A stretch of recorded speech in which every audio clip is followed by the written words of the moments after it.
أعوذ بالله من الشيطان الرجيم بسم الله الرحمن الرحيم اللهم صل على محمد وآل محمد.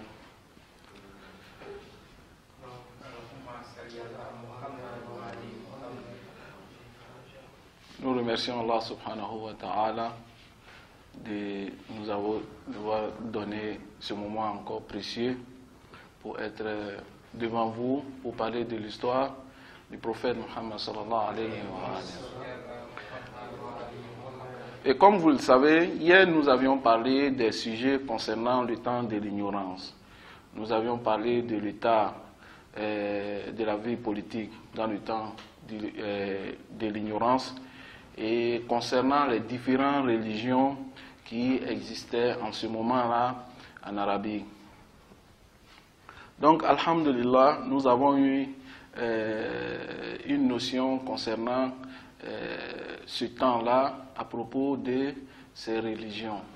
Et nous avions dit que surtout il faut toujours mettre en tête que ce n'était pas tout le monde qui était sur la fausse religion. Il y avait le monothéisme de la religion d'Abraham qui existait toujours parmi les Arabes. Et qu'il y a des familles et des personnes qui ont eu à adhérer à cette religion-là.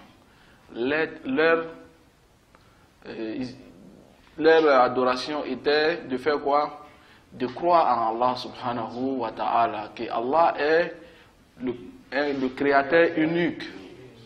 Est-ce que vous voyez? Et qu'il n'y a point de divinité qu'Allah subhanahu wa ta'ala. Et avec ça, ceux-là se mettaient à méditer à propos d'Allah subhanahu wa ta'ala et surtout de prendre en considération les comportements et les vertus envers les gens. Est-ce que vous voyez? Envers Allah subhanahu wa ta'ala et envers les gens qu'ils vivaient avec eux dans leur société. Est-ce que vous voyez? Puisque ces enseignements-là existaient toujours. Et je vous ai donné l'exemple du cousin de la femme du prophète Muhammad sallallahu alayhi wa alihi qui s'appelait Waraqa bin Nawfal. Ce dernier-là avait une connaissance des Écritures saintes et par cela, lorsque le prophète Muhammad sallallahu alayhi wa alihi viendra avec sa mission, cette personne-là avait déjà une connaissance et les signes de la prophétie. Donc aujourd'hui, nous allons continuer avec quelques informations encore du temps de l'ignorance avant d'aller vers la naissance du prophète Muhammad sallallahu alayhi wa alihi. Donc en ce moment-là, nous allons parler de la descendance du prophète Muhammad. Que la paix d'Allah soit sur lui et son salut. Vous savez, lorsque Ibrahim, le grand-père du prophète Muhammad sallallahu alayhi wa alihi, lorsque je dis son grand-père, c'est-à-dire que les descendants de notre prophète Muhammad sallallahu alayhi wa alihi, c'est-à-dire lorsque vous allez citer les alignements des pères et les grands-pères, vous allez voir que tous les historiens, il y a un consensus entre les historiens pour dire que le prophète vient d'Ibrahim alayhi salam. Voilà pourquoi je lui appelle le grand-père. Sinon, ce n'est pas pour dire que son père Abdullah vient directement de Ibrahim. Est-ce que vous voyez? Donc, vous avez, lorsque ce dernier est venu avec sa famille en Arabie, son fils Ismaël est resté dans ce lieu avec sa mère. Donc, vous allez voir, la famille d'Ibrahim va grandir à la Mecque.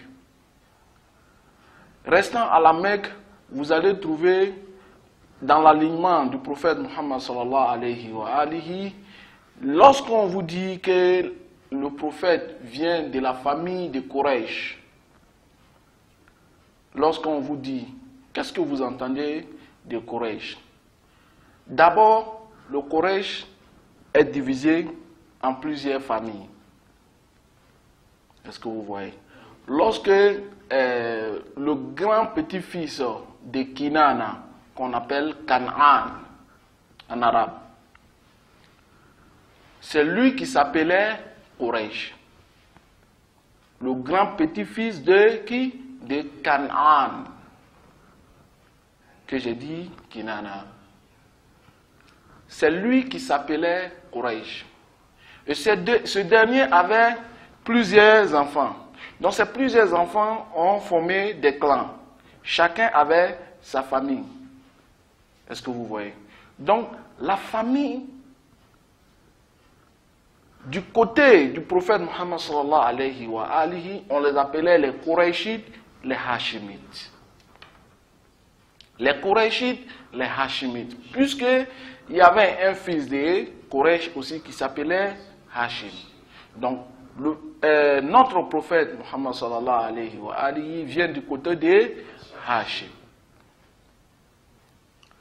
Donc, vous voyez déjà que c'est une famille qui avait déjà grandi et il y avait beaucoup de choses qui pouvaient aussi se passer, comme je vous ai dit hier dans notre leçon concernant le temps de l'ignorance et surtout le côté de la vie sociale. Et surtout le côté de la vie sociale. Les choses qui se passaient entre les familles et les tribus, naturellement aussi avec l'ampleur de la famille, vous allez voir, déjà il y a beaucoup de choses qui peuvent se passer. Donc, les Hashimites sont les petits-fils d'Ismaël. Ismaël aussi qui est le fils de Ibrahim alayhi salam. Une autre famille de Quraysh qui a été toujours aussi célèbre par le conflit qui existait entre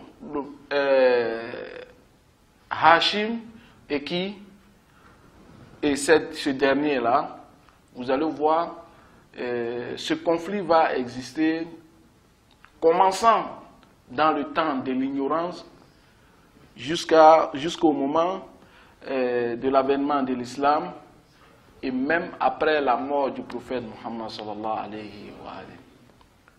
Ici, je vais parler du conflit entre les Hashimites et les Omeyyades. Qu'est-ce qui a été la cause de tout cela? Les historiens nous racontent. Les historiens nous racontent que à cette époque-là, il y a eu des difficultés à la Mecque.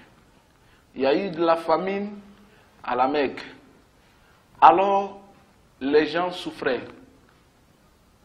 Et comme vous le savez, lorsque vous vous référez à l'histoire de cette époque-là, vous allez trouver que Hashim était une personne qui avait les moyens. Était une personne qui était... que la fortune lui a beaucoup souri. Donc, Hashim avait une responsabilité d'aider les autres. Donc, voilà pourquoi la responsabilité lui a demandé de prendre des choses en charge. Il nourrissait les gens, il leur venait en aide.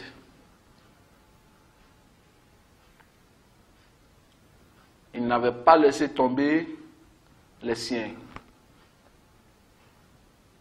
Puisque il était une personne noble, de bon cœur. Alors, le grand-père des Omeyyades, lui qui voit cela, alors il trouve que cela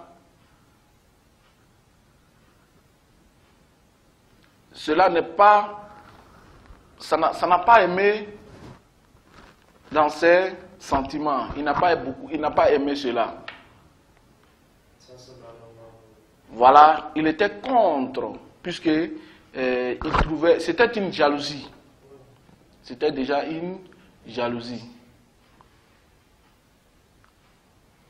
Donc, il s'est mis en conflit avec qui? Avec Hachim. Lui, il s'appelait Umayya. Lui, il s'appelait comment? Umayya. Il s'est mis contre Hachim. Alors, Hachim ne lui a pas prêté attention. Puisque vous savez, une personne de bon cœur, lorsqu'il est attaqué par quelqu'un qui n'a pas de sens de vie, alors, pour la première fois, il tente de l'ignorer. C'est ce que chacun de nous on fait pendant que quelqu'un se met contre nous sans que nous considérons la personne. Mais le conflit a dégénéré jusqu'à ce qu'il aille voir un juge pour cela qui va trancher l'affaire entre les deux. Alors Hachim a posé des conditions. S'il tombe que lui, il a raison, alors l'autre doit payer des nombres de chameaux, aux yeux noirs, et deuxièmement, cette personne-là doit quitter la Mecque pendant 10 années. Et vice-versa. C'est-à-dire que si ça tombait aussi, que lui n'avait pas raison, alors lui, il devrait aussi payer pour ça. Alors, ça a été tranché. Tout le monde a accepté ces conditions. Et lorsque ça a été tranché, vous allez voir, ça va retomber, l'affaire va retomber sur qui? Sur Umayya. Donc Umayya sera obligé de quitter la Mecque. Il va payer pour ce nombre de chameaux et va quitter la Mecque pour la Syrie. Voilà, il va rester en Syrie pendant 10 années. Pendant 10 années.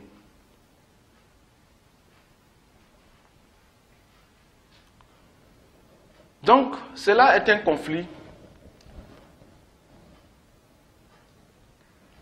que nous devons aussi encore prendre en considération. Puisqu'ici, il ne s'agit pas de la personnalité individuelle de Umayya et de Hachim. Ce n'est pas ces deux personnes-là seulement. Puisque c'est un conflit familial. Un conflit familial ne s'arrête pas à une ou deux personnes. Ça a toujours continué. Et vous-même, vous le savez très bien. Nous avons plusieurs exemples de cela. Et même les fils et les petits-fils qui vont venir après, lorsque ceux-là ne se sont pas basés sur les principes moraux, je dis bien les principes moraux, et surtout de la religion, vous allez voir toujours, il y aura toujours de querelles. il y aura toujours des conflits avec différentes étapes. Souvent, ces conflits pourraient se manifester dans la guerre. C'est-à-dire, je veux parler ici de la guerre physique. Souvent, ce conflit peut se manifester dans d'autres aspects, comme dans les présentations, par exemple, des statuts de la moralité de quelqu'un. Est-ce que vous voyez? Par exemple, aujourd'hui, quelqu'un peut rentrer en conflit avec quelqu'un d'autre en écrivant un livre. N'est-ce pas, Mohamed? Aujourd'hui, quelqu'un peut rentrer en conflit avec quelqu'un d'autre en utilisant les médias. Vous avez bel et bien entendu la guerre des médias. Donc c'est une guerre qui sert à faire quoi? À démontrer l'authenticité de la vision de l'homme. C'est-à-dire, on fait tout possible pour dire que notre vision là, voici ses principes et voici ses bases et voilà pourquoi c'est vrai. Donc cela aussi pouvait se passer à cette époque-là avec les moyens qu'ils avaient. Ils pouvaient peut-être souvent entrer en guerre physique, même si c'était pour un petit moment. Ils pouvaient aussi parler de l'autre, saboter l'autre à travers la poésie. Vous savez très bien, dans le temps de l'ignorance, la poésie régnait beaucoup en Arabie. Et cela faisait partie des moyens de l'expression de l'homme, les moyens de la communication de l'homme. Les meilleurs gens des tribus étaient les grands poètes.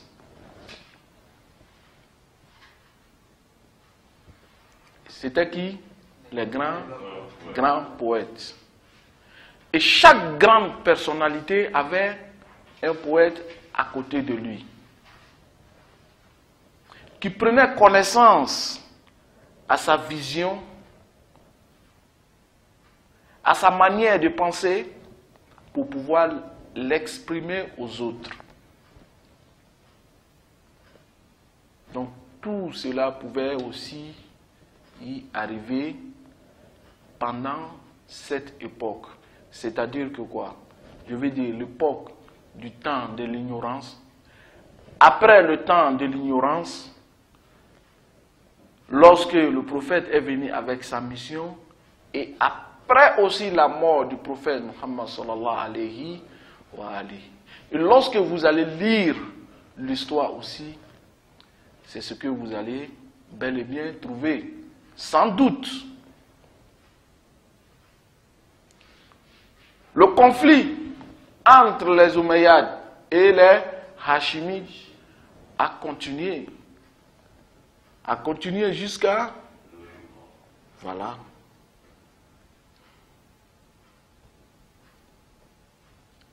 Après l'occupation de notre imam Al-Mahdi, Ajalallahu Ta'ala Farajahu Sharif, vous allez trouver que les Omeyyades, même si après les Abbassides aussi sont venus rentrer dans l'histoire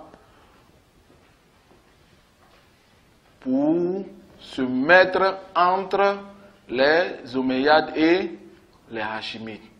Mais en réalité, le conflit des Omeyyades et les Hachimides a commencé depuis le temps de l'ignorance et ça a même continué après la mort du prophète Muhammad sallallahu alayhi wa alayhi.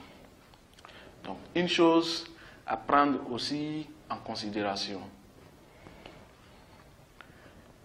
De ce point, nous allons mentionner aussi le grand-père direct du prophète Muhammad sallallahu alayhi wa alihi qui s'appelait Shayba al-Hamd.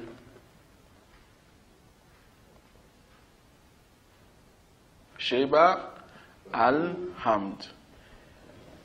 Shayba était le grand-père du prophète. Peut-être que vous êtes étonnés. Je ne sais pas si vous aviez vu ces noms-là quelque part, mais c'est une personne que vous connaissez très bien, Ahsantum. Pourquoi ce dernier a été appelé Abdul Muttalib? Il a été appelé Abdul Muttalib lorsque son père Hashim, avant de mourir, l'a confié à son frère, son demi-frère qui s'appelait Muttalib. Donc, Muttalib l'emportait partout où il voyageait. Il a eu à voyager avec lui une fois à Médine. Et lorsque les gens l'ont vu avec lui, ils ont eu à penser que ce dernier était son esclave. Donc, ils avaient l'habitude de l'appeler Abdul Muttalib. Mais lorsqu'on lui posa la question, alors il a juré, disant que non, ce petit est le fils de mon frère. C'est ainsi que le nom Abdul Muttalib va rester toujours comme le nom du grand-père du prophète Muhammad sallallahu alayhi wa alihi, qui en réalité s'appelait Shayba. Donc, cette personne aussi, à cette époque-là, avant la naissance du prophète Muhammad sallallahu alayhi wa alihi, a eu à jouer des rôles. Un rôle très très important à prendre aussi en considération. Comment cela? Lorsque la responsabilité de la Kaaba lui a été confiée,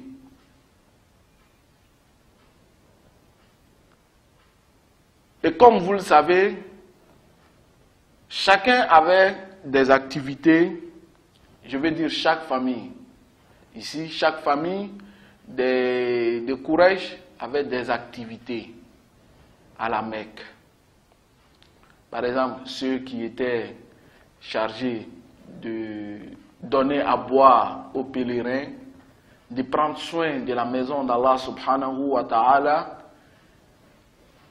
d'autres qui avaient d'autres responsabilités à assumer vis-à-vis de la communauté et vis-à-vis de la société. Donc Abdul Muttalib avait un très grand rôle à jouer.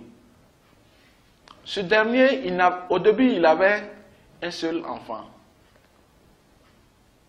Donc cela lui avait beaucoup affaibli de faire face aux autres qui pouvaient entrer en conflit avec lui par simple jalousie. Donc, Abdul Muttalib a fait un vœu, c'est-à-dire qu'il a fait une promesse à Allah subhanahu wa ta'ala. Si Allah lui donnait 10 enfants, alors il en faisait un sacrifice. Donc, c'est ainsi, lorsque Allah subhanahu wa ta'ala a exaucé ses vœux, alors vous allez voir Abdul Muttalib va toujours se rappeler de la promesse qu'il a prise envers Allah subhanahu wa ta'ala.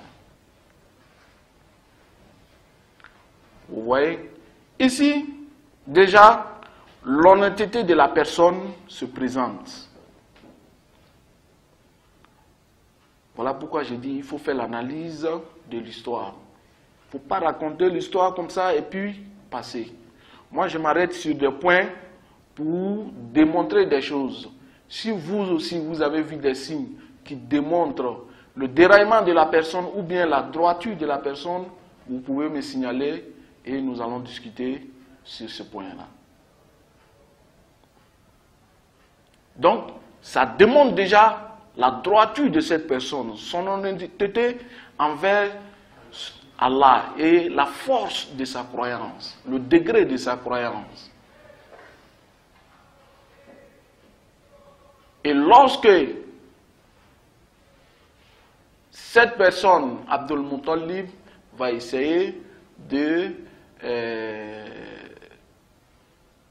d'achever la promesse qu'il a faite envers Allah subhanahu wa ta'ala, il sera pardonné par Allah subhanahu wa ta'ala et qu'il n'y aura pas de comment on appelle de sacrifice envers Allah subhanahu wa ta'ala comme Allah l'avait fait à Ibrahim alayhi salam.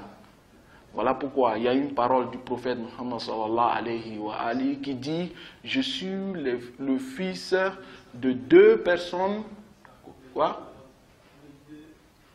Des deux sacrifiés. Les deux personnes, les deux sacrifices, c'est-à-dire le sacrifice d'Ismaël et le sacrifice d'Abdullah.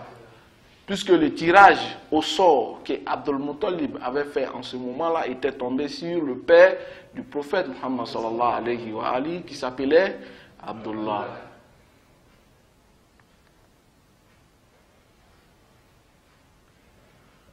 Un signe aussi qui démontre le soutien d'Allah subhanahu wa ta'ala pour cette famille.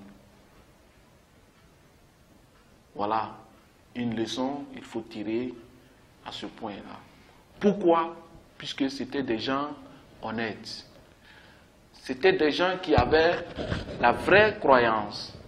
Donc, pour le moment, nous allons nous arrêter à ce point-là pour pouvoir continuer après. Et salam alaikum wa rahmatullahi wa barakatuh.